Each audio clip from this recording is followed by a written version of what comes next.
You are engaging in the ELA Guidebooks Unit, Voices in America.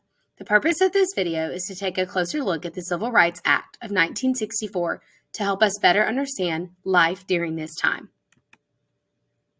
Be sure you have your handout and something to write with as you watch the video. Can you imagine going to school and not being at school with your friends who look differently than you? What about women only having a few jobs to choose from, like being a teacher or a nurse or a secretary?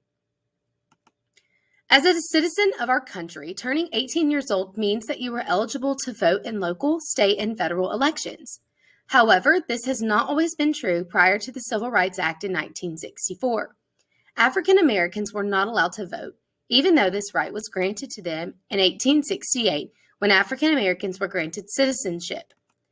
The Civil Rights Act of 1964 outlawed discrimination against skin color, gender, religion, and ethnicity. What are civil rights? Let's break the phrase down and discuss each word individually. Civil is relating to ordinary citizens and their concerns.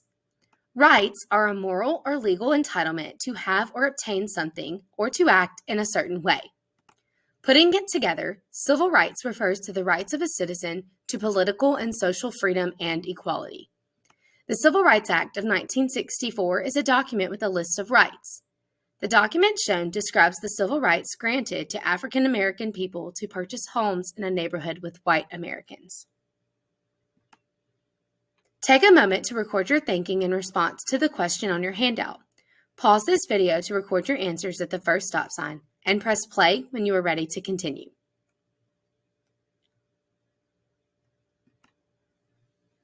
Let's review. Civil rights are political and social freedom and equality without restrictions. The Civil Rights Act of 1964 set this in motion for all American citizens, no matter their race, gender, or ethnicity. Let's take a closer look at the details of the Civil Rights Act of 1964. You may be wondering how certain states were still able to prohibit certain people from voting, even though laws had been in place for almost a century, stating that all United States citizens have the right to vote. States were able to get around this law by requiring citizens to pass a literacy or reading test in order to vote. This rule most certainly affected African Americans. Literacy was not as accessible to the African American community. Historically, their enslaved ancestors were not given the opportunity to learn how to read and write, which meant older generations could not support younger generations in literacy. The Title I section of the Civil Rights Act of 1964 prohibited any state having unfair voting registration requirements, which meant voting should be equally accessible to all residents. Before the Civil Rights Act of 1964, people were segregated, which means separated by their race or the color of their skin. A lot of times, the services provided to those of color were less than those provided to the white people. The act of separating people by their skin color was called segregation. Some businesses would have separate bathrooms, water fountains, and seating areas for people of color. Another section of the Civil Rights Act of 1964 specifies that discrimination against someone is outlawed in public places.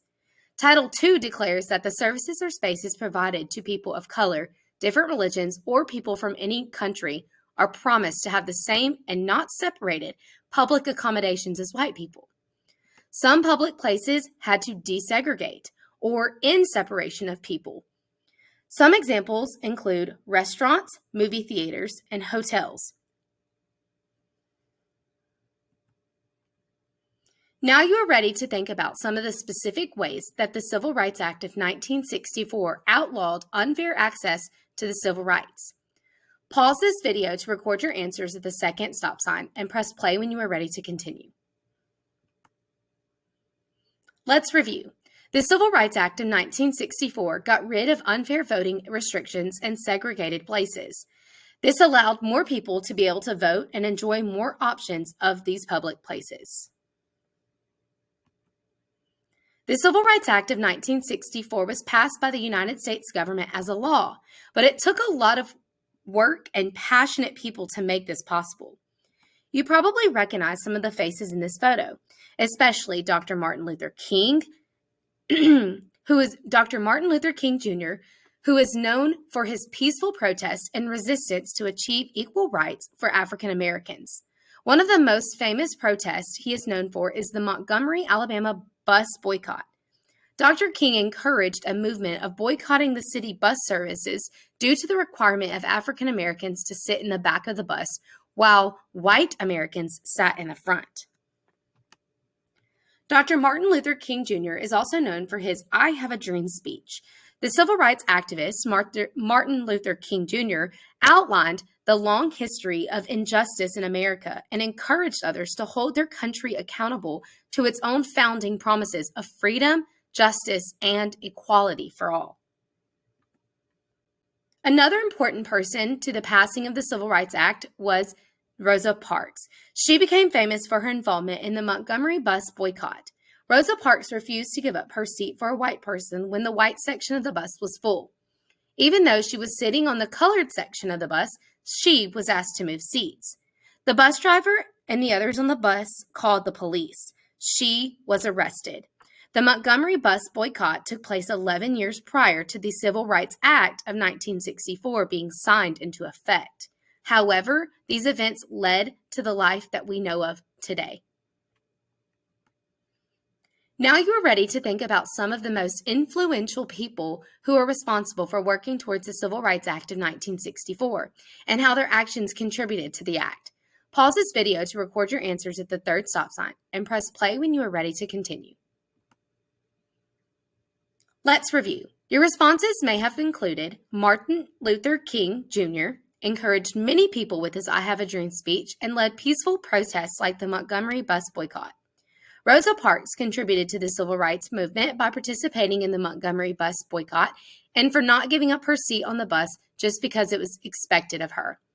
Both of these individuals made remarkable contributions to our way of life today. You have learned about how the Civil Rights Act of 1964 affected the lives of the Americans during this point in history. As you read the text in the ELA Guidebooks Unit, Voices in America, you will use this knowledge to help you think closely about what you read. When you finish this video, be sure to turn in your completed handout to your teacher.